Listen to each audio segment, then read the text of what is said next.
L'Arabie.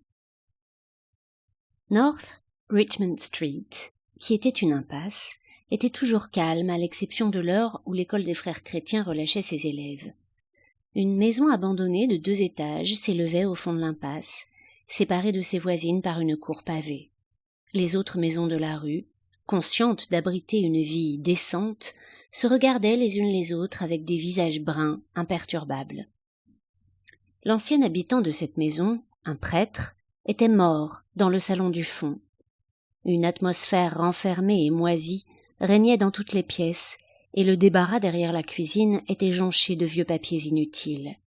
Parmi ceux-ci, je trouvais quelques livres recouverts de papier, aux pages humides et gondolées, l'Abbé de Walter Scott, les Dévotions de la Communion et les Mémoires de Vidocq. Ce dernier était mon préféré, car ses pages étaient jaunes. Le jardin sauvage derrière la maison contenait un pommier central et quelques buissons échevelés, au pied de l'un desquels je trouvais la pompe à vélo rouillée du précédent occupant. Il avait été un prêtre très charitable. Dans son testament, il avait légué tous ses biens à des œuvres et les meubles de sa maison à sa sœur. Au jour court de l'hiver, le crépuscule tombait bien avant que nous ayons fini de dîner. Quand nous nous retrouvions dans la rue, les maisons étaient sombres. Le morceau de ciel au-dessus de nous était d'un violet mouvant, et les lampadaires de la rue lui tendaient leurs faibles lanternes. L'air froid nous piquait, et nous jouions jusqu'à ce que nos corps se réchauffent. Nos cris résonnaient dans la rue silencieuse. Nos jeux nous entraînaient, pour relever les défis des bandes de voyous des cottages, à travers les gazons sombres et boueux, jusqu'aux portes de derrière des jardins noirs dégoulinants, où les bacs à cendres répandaient des odeurs, tout comme les écuries obscures, où un cocher étriait et curait un cheval, ou faisait teinter les boucles des harnais. Quand nous revenions dans la rue, la lumière des fenêtres des cuisines avait rempli l'espace. Si nous voyions mon oncle tourner au coin, nous nous cachions dans l'ombre jusqu'à ce que nous l'ayons vu rentrer chez lui en sécurité. Ou, si la sœur de Mangan sortait sur le pas de la porte pour appeler son frère pour le thé, nous la regardions, cachée dans l'ombre, scruter la rue en haut et en bas. Nous attendions de voir si elle restait ou rentrait, et, si elle restait, nous nous résignions à quitter notre coin d'ombre et à nous rapprocher des marches de la maison de Mangan. Elle nous attendait, sa silhouette découpée dans la lumière de la porte entr'ouverte. Son frère la taquinait toujours avant de finir par obéir, et je restais à la regarder à côté de la barrière. Sa robe se balançait tandis qu'elle mouvait son corps, et la tresse souple de ses cheveux ballottait d'un côté et de l'autre. Tous les matins, je restais tapis par terre, dans le salon de devant, pour surveiller sa porte. Le store était tiré presque jusqu'en bas, de sorte que je ne pouvais être vue. Lorsqu'elle sortait sur le pas de la porte, mon cœur battait la chamade. Je courais dans le vestibule, emportais mes livres et la suivais. Je gardais sa silhouette brune toujours dans mon champ de vision, et lorsque nous nous approchions du point où nos chemins divergeaient, j'allongeais le pas et la dépassais. Ceci se reproduisait tous les matins, jour après jour. Je ne lui avais jamais parlé, en dehors de quelques mots insignifiants, et pourtant son nom soulevait mon sang affolé comme par magie. Son image m'accompagnait même dans les lieux les moins propices à la romance. Le samedi soir, quand ma tante allait au marché, je devais porter une partie des paquets. Nous marchions à travers les rues illuminées, bousculés par des ivrognes et des marchandes, parmi les imprécations des travailleurs, les litanies aiguës des petits vendeurs qui montaient la garde près des tonneaux de joues de cochon, le chant nasal des chanteurs de rue qui chantaient une rengaine sur O Donovan Rossa ou une ballade sur les tourments de notre terre natale. Tous ces bruits convergeaient vers une unique sensation de vie pour moi. J'imaginais que je portais mon calice en sécurité à travers une foule d'ennemis. Son nom à elle jaillissait de mes lèvres, à certains moments dans d'étranges prières ou d'étranges louanges que je ne comprenais pas très bien moi-même. Mes yeux étaient souvent remplis de larmes, je n'aurais su dire pourquoi, et parfois un flot se déversait depuis mon cœur vers ma poitrine. Je pensais peu à l'avenir. Je ne savais pas si je lui parlerais un jour ou pas, ou, dans le cas où je lui parlerais, comment je pourrais lui exprimer ma confuse adoration. Mais mon corps était une harpe, et ses mots, ses faits et gestes couraient sur les cordes comme des doigts. Un soir, j'allais dans le salon du fond, dans lequel le prêtre était mort. C'était un soir pluvieux et sombre, et il n'y avait aucun son dans la maison. À travers l'une des vitres cassées, j'entendais la pluie heurter la terre, les fines aiguilles incessantes de l'eau jouant sur les fonds détrempés. Une lampe lointaine, ou une fenêtre éclairée, brillait en dessous de moi. J'étais reconnaissant de ne pouvoir distinguer grand-chose. Ma raison vacillait, désirant l'obscurité, et comme je sentais que j'étais sur le point de perdre connaissance, je pressais les paumes de mes mains l'une contre l'autre, jusqu'à ce qu'elles tremblent, en murmurant « Ô amour !» plusieurs fois. Enfin, un jour, elle me parla. Quand elle m'adressa ces premiers mots, j'étais si confus que je ne savais que répondre. Elle me demanda si j'allais à l'Arabie. Je ne me souviens plus si je répondis oui ou non. Ce devait être une splendide foire. Elle dit qu'elle aurait beaucoup aimé y aller. « Et pourquoi ne peux-tu y aller ?» demandai-je. Tandis qu'elle parlait, elle faisait tourner un bracelet d'argent tout autour de son poignet. Elle ne pouvait y aller, dit-elle, parce qu'il devait y avoir une retraite cette semaine-là dans son couvent. Son frère et 2 autres garçons se battaient pour leur chapeau et j'étais seule à la barrière. Elle tint l'un des poteaux et pencha sa tête vers moi. La lumière du lampadaire d'en face éclairait la courbe blanche de son cou, illuminait les cheveux qui nichaient là et tombait sur sa main qui tenait la barrière. Elle tombait d'un seul côté de sa robe et éclairait la bordure blanche d'un jupon qui n'était visible que lorsqu'elle se tenait au repos. « Tant mieux pour toi si tu peux y aller, dit-elle. »« Si j'y vais, dis-je, je te rapporterai quelque chose. » Que d'innombrables folies occupèrent mes pensées et mes songes après ce soir-là. J'avais envie de réduire à néant les jours ennuyeux qui se présentaient devant moi. Je m'irritais contre le travail scolaire. La nuit dans ma chambre et le jour dans la classe, son image s'interposait entre moi et la page que j'essayais de lire. Les syllabes du mot « Arabie » m'appelaient, à travers le silence où mon âme se plaisait, et jetaient sur moi un charme oriental. Je demandais à sortir pour me rendre à la foire le samedi soir. Ma tante fut surprise et inquiète qu'il s'agisse d'un rendez-vous de francs-maçons. Je ne participais presque pas en classe. Je regardais le visage de mon maître passer de l'amabilité à la sévérité. Il espérait que je n'étais pas en train de devenir paresseux. Je n'arrivais pas à rassembler mes idées. Je n'avais quasiment aucune patience avec les choses sérieuses de la vie, qui, parce qu'elles se mettaient en travers de mon désir, m'apparaissaient maintenant comme des jeux d'enfants laids et monotones. Samedi matin, je rappelai à mon oncle que je souhaitais aller à la foire ce soir-là. Il était en train de s'agiter au niveau du porte-manteau, à la recherche de la brosse à chapeau, et me répondit sèchement « Oui, mon garçon, je sais. » Comme il se trouvait dans le hall, je ne pouvais pas me rendre dans le salon de devant et m'installer à la fenêtre. Je quittai donc la maison de mauvaise humeur et me rendis lentement à l'école. L'air était impitoyablement vif, et déjà mon cœur m'égarait. Lorsque je rentrai pour le dîner, mon oncle n'était pas encore rentré. Il était encore tôt toutefois. Je m'assis pendant un moment à regarder l'horloge, et quand son tic-tac finit par me porter sur les nerfs, je quittai la pièce. Je grimpai l'escalier et me rendis à l'étage le plus haut de la maison. Les pièces hautes, froides, sombres et vides, me libérèrent et je les traversai en chantant. Depuis la fenêtre de devant, je voyais mes compagnons qui jouaient en bas dans la rue. Leurs cris me parvenaient assourdis et indistincts, et en penchant mon front contre la vitre froide, je portais mes regards vers la sombre maison qu'elle habitait.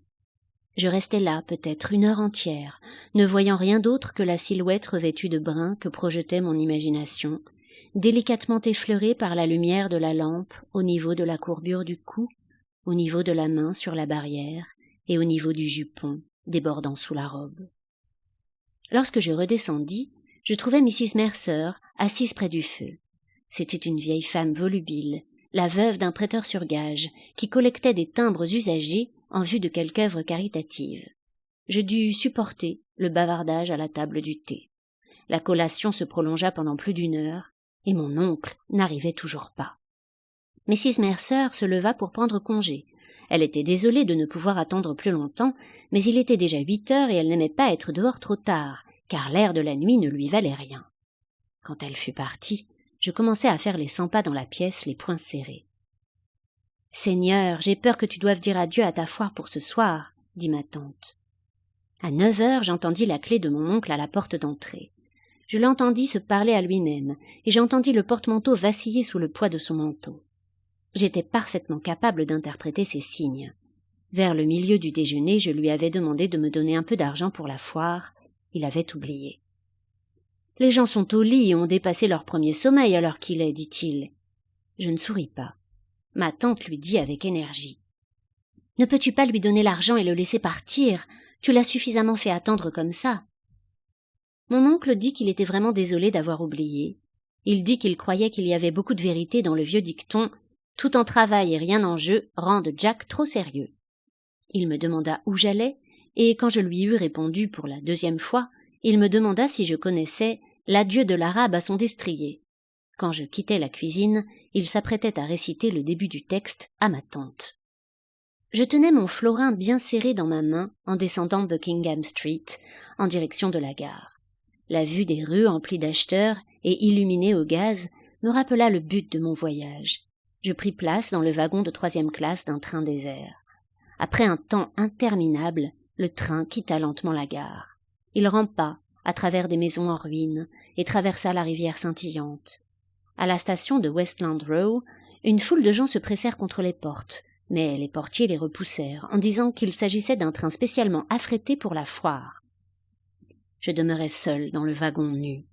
Quelques minutes plus tard, le train s'arrêta au niveau d'une plateforme de bois improvisée. Je sortis pour gagner la chaussée et vis sur le cadran éclairé d'une horloge qu'il était 10h moins 10. Devant moi se trouvait une vaste construction qui portait le nom magique. Je ne trouvais pas d'entrée à 6 pence, et, craignant que la foire ne ferme ses portes, j'entrai vivement par un portillon en présentant un shilling à un préposé à l'air las. Je me retrouvais dans un gigantesque hall entouré d'une galerie qui courait à mi-hauteur. Presque tous les étals étaient fermés, et la majeure partie du hall était dans l'obscurité. Je reconnus le silence qui se répand dans une église après l'office. Je marchais timidement jusqu'au centre de la foire. Quelques badauds étaient rassemblés devant les étals encore ouverts. Devant un rideau, où des ampoules colorées affichaient les mots « Café chantant », 2 hommes comptaient de l'argent sur un plateau.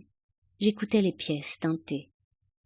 Me souvenant avec difficulté pourquoi j'étais venu, je m'approchais de l'un des étals et examinais les vases de porcelaine et les services à thé fleuris.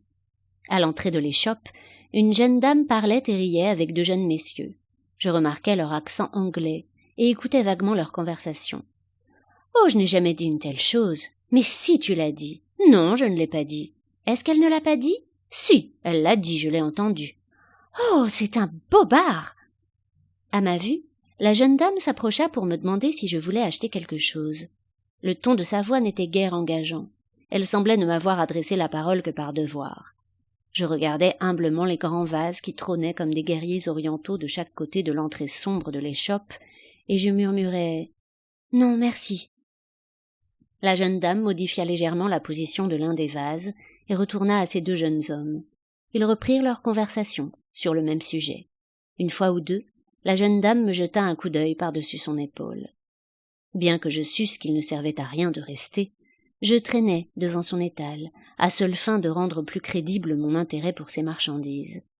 Puis je m'en allai lentement et me dirigeais vers le centre de la foire. Je faisais cliqueter mes 2 petites pièces de 1 penny sur le tanneur dans ma poche. J'entendis une voix qui annonçait l'extinction des feux à un bout de la galerie. La partie supérieure du hall était maintenant plongée dans le noir. Contemplant les ténèbres, je me vis comme une créature menée et dupée par la vanité, et mes yeux brûlèrent d'angoisse et de colère. 4. Evelyne. Elle était assise à la croisée pour contempler le soir qui envahissait l'avenue. Sa tête était penchée contre les rideaux de la fenêtre, et à ses narines montait l'odeur de la cretonne poussiéreuse. Elle était fatiguée. Il y avait peu de passants. Le voisin d'à côté passa pour rentrer chez lui, elle entendit ses pas claquer sur les pavés de béton, et après cela faire craquer le sentier de cendres qui longeait les nouvelles maisons rouges. Autrefois il y avait un champ ici, où ils avaient l'habitude de jouer le soir avec les enfants des autres gens. Et puis un homme de Belfast avait acheté le champ et y avait construit des maisons. Pas des petites maisons brunes comme les leurs, mais de rutilantes maisons de briques, avec des toits brillants. Les enfants de l'avenue avaient l'habitude de jouer ensemble dans ce champ. Les Devines, les Waters, les Duns, le petit Kéo l'Estropié, elle et ses frères et sœurs, sauf Ernest qui lui ne jouait jamais, il était déjà trop grand pour ça. Son père les délogeait souvent du champ à l'aide de son bâton de prunellier, mais en général le petit Kéo faisait le guet et criait quand il le voyait arriver. Et malgré tout, ils avaient été heureux à cette époque. Son père n'était pas aussi méchant que par la suite, et surtout sa mère était vivante. Il y avait longtemps de cela, car elle et ses frères et sœurs étaient tous grands quand leur mère était morte. Tiddy Dunn était morte aussi, et les Waters étaient retournés en Angleterre. Tout change. Et maintenant, c'était elle qui était sur le point de partir et de quitter leur foyer. Leur foyer. Elle jeta un regard circulaire autour de la pièce, passant en revue tous les objets familiers qu'elle avait époussetés une fois par semaine pendant tant d'années, en se demandant d'où pouvait bien provenir toute cette poussière. Peut-être qu'elle ne les reverrait jamais, tous ces objets familiers, dont elle n'avait jamais rêvé d'être séparée. Et pourtant, durant toutes ces années, elle n'avait pas pu découvrir le nom du prêtre, dont la photographie jaunie était suspendue au mur, au-dessus de l'harmonium cassé, et à côté de l'imprimé en couleur des promesses faites à la bénie Margaret Marie Alacoque. Il avait été un camarade de classe de son père. À chaque fois qu'il montrait la photographie à un visiteur, il avait pour habitude de la commenter en disant « Il est à Melbourne maintenant ». Elle avait consenti à partir, à quitter leur foyer. Était-ce la bonne décision? Elle tenta de peser le pour et le contre. À la maison, elle avait toujours un abri et de la nourriture, et elle avait tous ceux qu'elle avait toujours connus autour d'elle. Bien sûr, il lui fallait travailler dur, à la fois à la maison et au travail. Que diraient-ils d'elle, au magasin, quand ils apprendraient qu'elle s'était enfuie avec un type? Ils diraient peut-être qu'elle était folle, et puis ils trouveraient à la remplacer, en publiant une annonce. Miss Gavan serait contente. Elle avait toujours eu une dent contre elle, tout particulièrement quand il y avait des gens pour entendre ce qu'elle disait. « Miss Hill, vous ne voyez pas que ces dames sont en train d'attendre ?»« Du nerf, Miss Hill !» Certainement, elle ne verserait pas beaucoup de larmes en quittant les magasins. Mais dans sa nouvelle demeure, dans ce pays lointain et inconnu, rien ne serait pareil. Elle se marierait, elle, Evelyne, et les gens la traiteraient alors avec respect. Elle ne serait pas traitée comme sa mère l'avait été. Même maintenant, alors qu'elle avait plus de 19 ans, elle se sentait parfois menacée par les violences de son père. Elle savait que c'était là la cause de ses palpitations. Quand ils étaient adolescents, son père n'allait jamais la chercher comme il cherchait Harry et Ernest, parce qu'elle était une fille.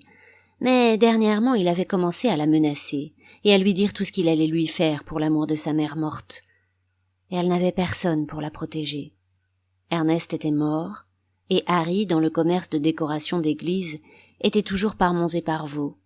De plus, la sempiternelle querelle pour l'argent le samedi soir en était venue à l'inquiéter indiciblement.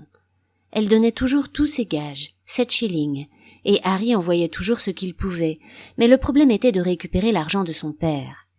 Il disait qu'elle avait l'habitude de gaspiller l'argent, qu'elle n'avait pas de tête, qu'il n'allait pas lui donner son argent durement gagné pour qu'elle le jette par les fenêtres, et beaucoup d'autres choses encore, car il était en général très mauvais le samedi soir.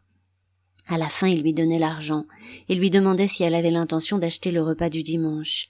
Alors elle devait se précipiter dehors, aussi vite que possible, pour faire ses emplettes, tenant serré dans sa main son porte-monnaie de cuir noir, tandis qu'elle jouait des coudes dans la foule. Elle rentrait tard, chargée de son fardeau de provisions.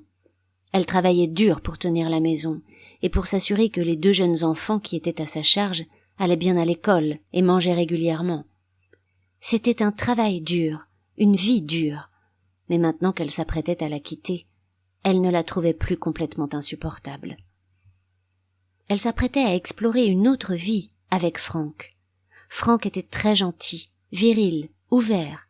Elle devait partir par le bateau de nuit avec lui, pour devenir sa femme et vivre avec lui à Buenos Aires, où il avait un foyer qui l'attendait. Comme elle se souvenait bien de la première fois qu'elle l'avait vu. Il logeait dans une maison sur la route principale, où elle avait l'habitude d'aller. C'était quelques semaines auparavant. Il se tenait debout au portail, sa casquette à visière rabattue en arrière sur sa tête, et ses cheveux tombaient sur son visage de bronze. Puis ils avaient fait connaissance. Il l'attendait à la sortie des magasins tous les soirs, et la raccompagnait à la maison. Il l'avait emmenée voir la gitane, et elle s'était sentie folle de joie en s'asseyant avec lui dans cette partie inaccoutumée du théâtre. Il était passionné de musique et chantait un peu. Les gens savaient qu'il se courtisait, et lorsqu'il chantait la chanson de la demoiselle qui aime un marin, elle ressentait toujours une plaisante confusion. Il l'appelait Poppens pour rire. Tout d'abord, elle avait été excitée d'avoir un compagnon, et puis elle avait commencé à bien l'aimer. Il connaissait des histoires de pays lointains. Il avait commencé comme mousse, payé 1 pound le mois, sur un bateau de la ligne Alan qui allait au Canada. Il lui disait le nom des bateaux sur lesquels il avait travaillé et les noms des différents services. Il avait navigué sur le détroit de Magellan et lui racontait des histoires sur les terribles Patagoniens. Puis il était retombé sur ses pieds, à Buenos Aires, comme il disait, et n'était venu sur le vieux continent que pour les vacances. Bien sûr, son père avait eu vent de leur liaison, et lui avait interdit de lui adresser la parole. « Je connais les marins », avait-il dit. Un jour, il s'était querellé avec Franck, et depuis, elle devait voir son amoureux en cachette. Le soir s'épaississait dans l'avenue. La blancheur des 2 lettres dans son giron devenait indistincte. L'une était pour Harry, l'autre pour son père. Ernest avait été son préféré, mais elle aimait Harry aussi. Son père, elle l'avait remarqué récemment, se faisait vieux. Elle allait lui manquer. Par moments, il pouvait se montrer très gentil. Il n'y avait pas si longtemps, comme elle était clouée au lit pendant une journée, il lui avait lu une histoire de fantôme et lui avait préparé du thé dans l'âtre. Un autre jour, du vivant de sa mère, ils avaient tous été faire un pique-nique à la colline de House. Elle se souvenait qu'il enfilait le bonnet de sa mère pour faire rire les enfants. Elle n'avait plus beaucoup de temps, mais elle restait assise à la fenêtre, le front penché sur le rideau, à respirer l'odeur de la cretonne poussiéreuse. Loin dans l'avenue, elle pouvait entendre le chant d'un orgue de Barbarie. Elle reconnaissait la mélodie.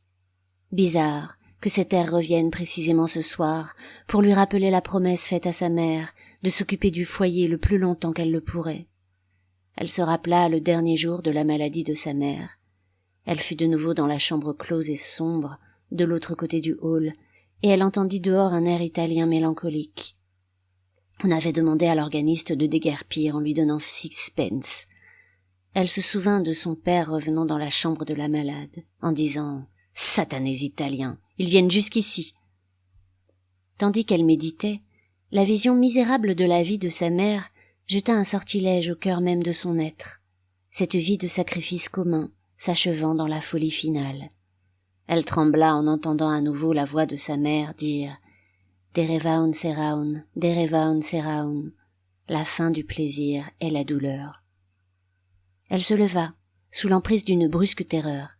S'échapper, elle devait s'échapper. Franck allait la sauver, il lui donnerait la vie, et peut-être l'amour aussi. Oh, elle voulait vivre. Pourquoi serait-elle malheureuse? Elle avait droit au bonheur. Franck la prendrait dans ses bras, la serrerait dans ses bras, il la sauverait. Elle se tenait debout, parmi la foule qui ondulait à la gare maritime de Northwold. Il lui tenait la main, et elle savait qu'il s'adressait à elle, qu'il répétait quelque chose à propos de leur place, encore et encore. La gare était pleine de soldats munis de bagages marrons. À travers les larges portes des hangars, elle eut un aperçu de la masse noire du bateau, amarré contre le mur du quai, avec ses hublots tout illuminés. Elle ne répondait rien.